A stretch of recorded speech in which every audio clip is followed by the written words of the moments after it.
Waalaikumsalam, Bu. Selamat pagi anak-anak. Pagi, Bu. Sebelum kita memulai materi kita pada hari ini, ada baiknya kita berdoa terlebih dahulu kepada ketua kelas agar memimpin doanya terlebih dahulu. Semua siap? Berdoa mulai. Doa selesai. Beri salam. Assalamualaikum warahmatullahi wabarakatuh. Waalaikumsalam warahmatullahi wabarakatuh. Minggu lalu kita sudah membahas tentang teks deskripsi. Sudah paham semua ya tentang teks deskripsi. Pada minggu ini kita akan membahas tentang teks eksplanasi.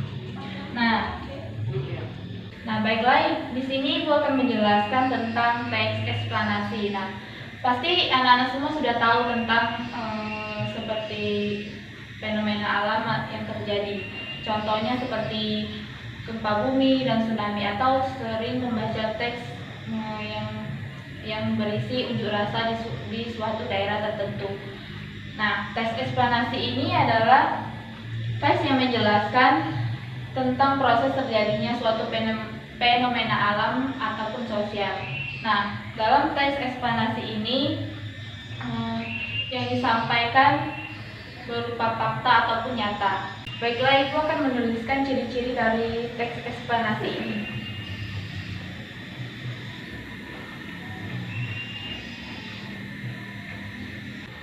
Nah, di sini Ibu sudah menuliskan 3 ciri-ciri dari teks eksplanasi. Yang pertama, memuat informasi berdasarkan fakta.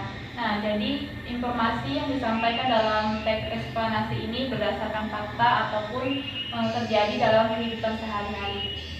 Yang selanjutnya berisi informasi yang keilmuan.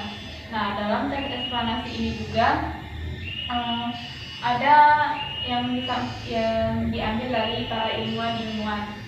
Yang ketiga, menjelaskan proses terjadinya fenomena alam ataupun sosial. Nah, dalam teks eksplanasi ini dijelaskan juga proses terjadinya fenomena tersebut bagaimana dan mengapa. Selanjutnya di buku paket kalian sudah ada contoh dari teks eksplanasi. Kalian bisa baca dan lihat di situ. Di situ tentang tsunami. Nah, apabila kalian ada yang belum mengerti, silakan bertanya.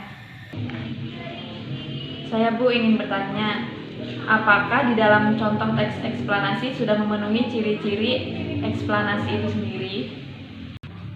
Ya, di dalam teks eksplanasi tersebut sudah memenuhi ketiga ciri-ciri dari teks eksplanasi itu sendiri. Nah, di situ juga informasinya sudah fakta ataupun nyata yang terus sudah bersifat keilmuan dan sudah dijelaskan terjadinya fenomena tersebut.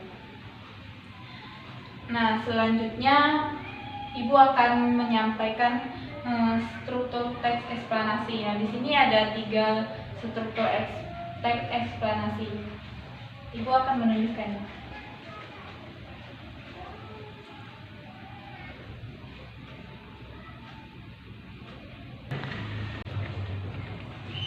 Nah, di sini Ibu sudah menuliskan 3 struktur teks eksplanasi. Yang pertama itu pernyataan umum. Nah, di pernyataan umum ini berisikan penjelasan tentang fenomena yang terjadi.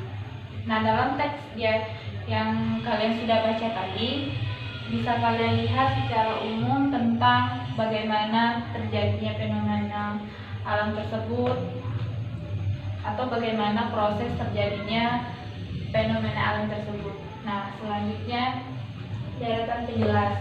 Selanjutnya yang ketiga ada interpretasi ataupun opsional. Nah, di dalam interpretasi ini teks penutup yang bersifat pilihan, berarti tidak harus ada teks penutup. Nah, teks penutup ini adalah intisari ataupun kesimpulan dari isi dari teks eksplanasi tersebut. Nah, sudah paham ya dari 3 struktur teks eksplanasi ini? Paham, Bu. Ya. Dari semua materi yang Ibu jelaskan, apakah sudah paham ataupun ada yang ingin ditanyakan? Sudah paham, Bu. tugas minggu depan kalian membuat satu teks eksplanasi yang ada dalam kehidupan sehari-hari ataupun dalam lingkungan sekitar kalian. Apakah mengerti? Mengerti, Bu. Demikian materi kita pada hari ini. Lebih dan kurangnya Ibu mohon maaf apabila ada kesalahan. Terima kasih. Wassalamualaikum warahmatullahi wabarakatuh. Waalaikumsalam warahmatullahi wabarakatuh.